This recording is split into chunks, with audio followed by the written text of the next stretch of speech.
The Cold War lasted for 45 years, but its outcome was never truly decided on a battlefield.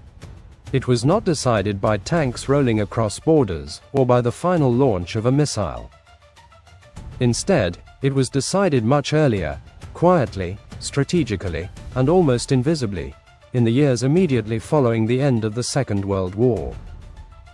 The real battle of the Cold War was not fought with bullets, but with ideas, economies, and long-term planning.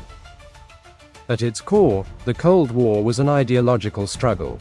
On one side stood capitalism, individual freedom, and market economies. On the other stood communism, state control, and centralized planning. It was also a military competition between two superpowers, the United States and the Soviet Union, each racing to build more weapons, more missiles, and more nuclear bombs than the other. Yet beneath this visible rivalry lay a deeper contest, one that would ultimately decide the fate of the 20th century. When the Second World War ended in 1945, Europe was devastated beyond recognition. Entire cities lay in ruins. Industrial centers had been bombed into rubble. Railways, bridges, and ports were destroyed. Millions of people were homeless, wandering through shattered landscapes in search of food, shelter, and safety. Starvation was widespread, economies had collapsed, and political systems were fragile or non-existent. Europe was not just physically destroyed, it was psychologically exhausted. At this moment of extreme vulnerability, the Soviet Union held a powerful position. The Red Army occupied much of Eastern Europe, having pushed Nazi forces all the way back to Berlin. Soviet troops stood not only in Poland, Hungary, and Romania, but deep inside Germany itself. From a purely military perspective, the Soviet Union had the capability to push even further west. Western Europe was weak, demobilized, and struggling to survive. If the Soviets had chosen to advance, there was little that could have stopped them. But history did not unfold that way. Instead of a direct military conquest of Europe, the Cold War took a different path, one shaped by economic strategy and political vision. The United States recognized something crucial: a ruined Europe was fertile ground for radical ideologies. Poverty, hunger, and despair created conditions in which communism could easily spread. Desperate populations were far more likely to embrace promises of equality and state support. If Europe remained broken, the ideological battle would be lost before it truly began. In response, the United States proposed something unprecedented: the Marshall Plan. Announced in 1947, the Marshall Plan was a massive program of economic assistance designed to rebuild Europe from the ground up. The United States offered billions of dollars in aid, along with raw materials, machinery, technical expertise, and financial support. Factories would be rebuilt, infrastructure would be restored, cities would rise again, entire economies would be revived. This was not simply an act of generosity. It was a calculated strategic decision. American leaders understood that economic recovery was the strongest weapon against communism. Prosperous societies were less likely to turn to extremism. Stable democracies were less likely to fall under authoritarian control. By rebuilding Europe, the United States aimed to create a belt of strong, self-sufficient nations that could resist Soviet influence. Western European countries accepted the offer, and the results were dramatic. Industrial production surged, employment rose, living standards improved year after year.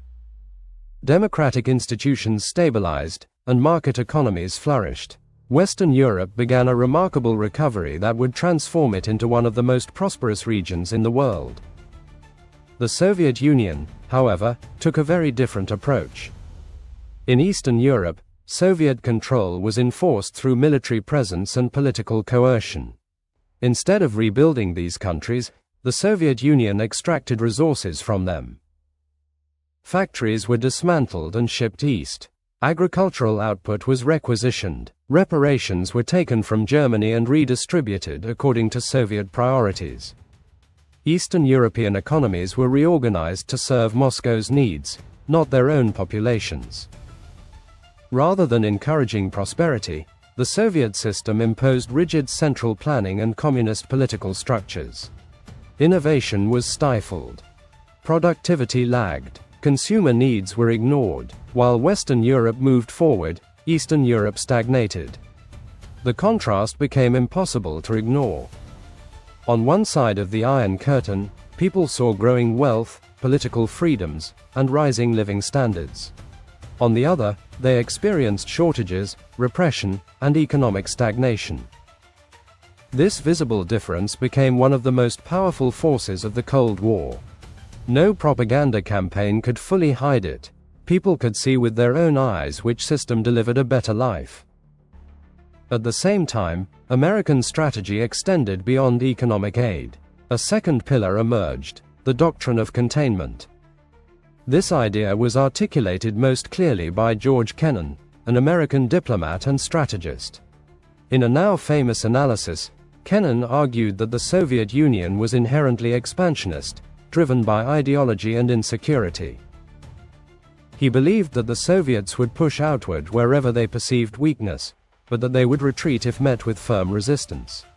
The solution, Kennan argued, was not war, but containment, preventing Soviet expansion until the internal weaknesses of the system caused it to collapse.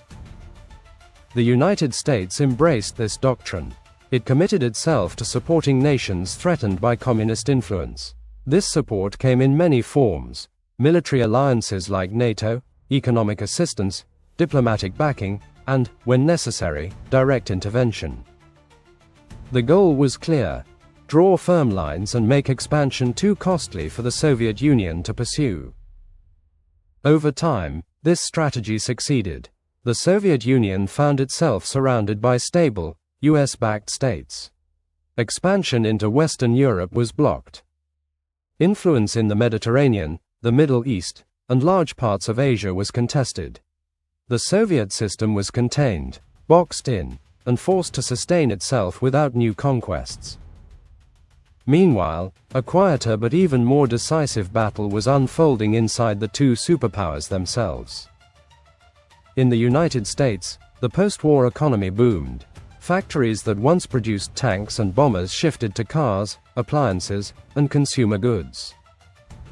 Workers earned higher wages. Families bought homes in expanding suburbs. Refrigerators, televisions, and automobiles became symbols of modern life. Economic growth fueled optimism, innovation, and social stability.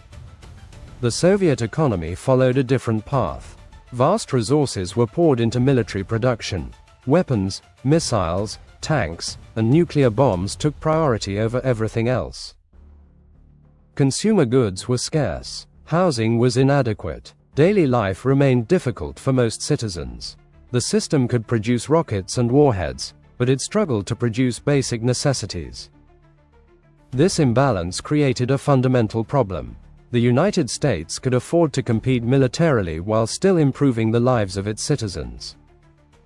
The Soviet Union could not. Every gain in military strength came at the expense of civilian well-being. Over decades, this trade-off became fatal.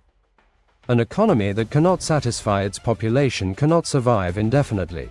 An ideology that promises a better future but fails to deliver loses credibility. Slowly but relentlessly, the Soviet system began to crack. Technological gaps widened. Productivity declined. Public faith eroded. By the 1980s, the strain was unbearable. The Soviet Union could no longer sustain its military commitments, its economy, or its empire. Reform efforts came too late. The system collapsed under its own weight. The Cold War ended not with a decisive battle, but with the quiet dissolution of the Soviet Union. No final shot was fired. No invasion occurred. The outcome had been decided decades earlier. The Cold War was won by strategy, not by force. By production, not destruction. By prosperity, not fear. The choices made in 1945, 1946, and 1947, the Marshall Plan, the doctrine of containment, and the commitment to economic strength, shaped the world for generations. Those choices ensured that when the Cold War finally ended, it would be clear which system had truly prevailed. Not because it was stronger in war, but because it was stronger in peace. This is one of the wars that changed the world.